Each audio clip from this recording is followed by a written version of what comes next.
Hello friends, मी आहे doctor विजय Gaikwad, MD homeopathy. गेली 24-25 वर्षापासून मी होमिओपॅथी प्रॅक्टिस करत आहे.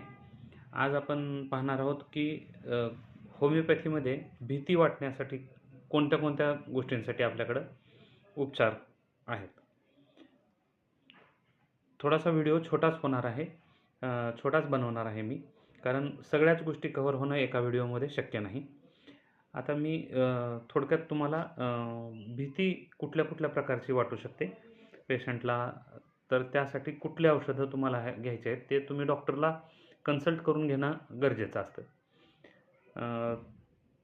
क्लॉस्ट्रोफोबिया म्हणजे लिफ्टमध्ये किंवा सुरंग किंवा गर्दीच्या जागी असे देवळात, मंदिरात, बसमध्ये, जीपमध्ये गर्दीत असं छोट्याशा जागेत बसून जायचं असेल तर तशा वेळेस भीती वाटते. त्याला म्हणतात क्लॉस्ट्रोफोबिया. त्यासाठी होमिओपॅथीमध्ये फार सुंदर औषधं आहेत आणि फार चांगले रिझल्ट्स मिळतील. ॲक्रोफोबिया, उंच जागेवरून खाली बघायचं म्हणजे 7व्या मजल्यावरून, 10व्या मजल्यावरून, 15व्या मजल्यावरून तुम्हाला खाली बघू शकत नाही. तुम्ही उंच डोंगरावरून खाली बघू शकत नाही. उंच पाळण्यातून गोल मोठे फिरणारे पाळणे आहेत, त्याच्यात बसायला भीती वाटते.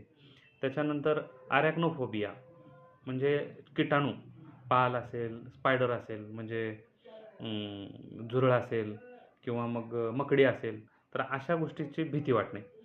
त्याच्यानंतर आहे ट्रॅपानोफोबिया म्हणजे इंजेक्शनची भीती वाटणे. यासाठी पण होमिओपॅथीमध्ये फार चांगले औषधोपचार सांगितले गेलेत. त्यानंतर आहे सायनोफोबिया. सायनोफोबिया म्हणजे फिअर ऑफ डॉग्स, कुत्र्यांची भीती वाटणे. त्याच्यानंतर निक्टोफोबिया, अंधाराची भीती वाटणे, फिअर ऑफ डार्कनेस. त्याच्यानंतर एरोफोबिया, हवाई यात्रा, विमान प्रवास किंवा असं उंच हवेत पाळण्यात बसणं, या मोठ्या-मोठ्या जत्रेतल्या पाळण्यामध्ये बसण्याची सुद्धा भीती वाटणे. तर त्यासाठी सुद्धा होमिओपॅथीमध्ये फार चांगले उपचार आणि औषधं आहेत. ग्लासोफोबिया, सार्वजनिक जागी बोलणं, भाषण करणं, स्टेज फ्राईट ज्याला म्हणू आपण, त्यासाठी पण होमिओपॅथीमध्ये फार सुंदर औषधं आहेत. तरी आपण होमिओपॅथीच्या डॉक्टरशी कन्सल्ट करून काही काळासाठी जर औषधं खाल्ली तर या सगळ्या गोष्टीतून आपण सहज बाहेर निघू शकतो. थँक्यू.